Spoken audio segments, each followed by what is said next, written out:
Home to me is best of all. Oh, Canada, I'm lucky.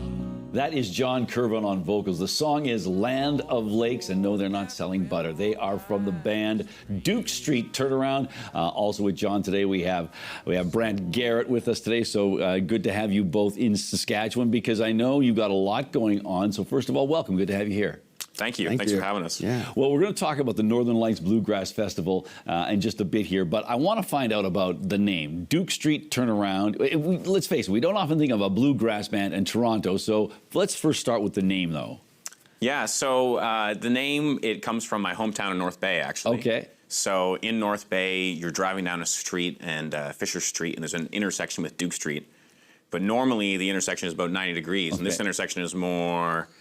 It's a sharp one. So the name comes from basically it was a prank we would play on each other in high school when we were driving down Fisher. You know, you're talking with your friends, you're in the car, having a good time, and then all of a sudden, whoever was driving the car would say, "Duke Street, turn around," and rip around the corner, and everyone in the car gets pinned against the side from the G-force, and your life flashes before your eyes. You know what I mean? We like to say that, you know, that maneuver is now highly illegal in the North Bay area. Exactly.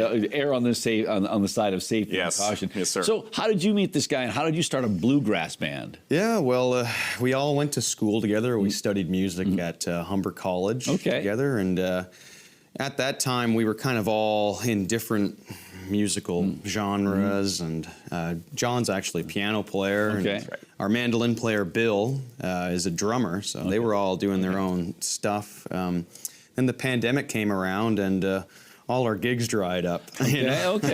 So, you know, we were kind of out in the cold a bit and going through a bit of a musical midlife crisis, I guess you would say, you know, and I started going back to my roots a bit. My mom is from Newfoundland, and I grew up with a lot of that East Coast music and stuff. So I was always a bit of an acoustic strummer, you know, in the background. But I had a music teacher at the time that put me on to some incredible artists like Tony Rice and Doc Watson, guitar players like that. And, bit the bug, you know, and got really into bluegrass. And then one day out of the blue, John calls me up, you know, he messages me or whatever, and he's like, "Hey, like, have you ever listened to this guitar player before, or whatever?" And it was my hero, Tony Rice, one of the best bluegrass guitar players of all time. And I was like, "Oh, of course I know Tony, you know." And one thing led to another. Oh, we should jam, you know.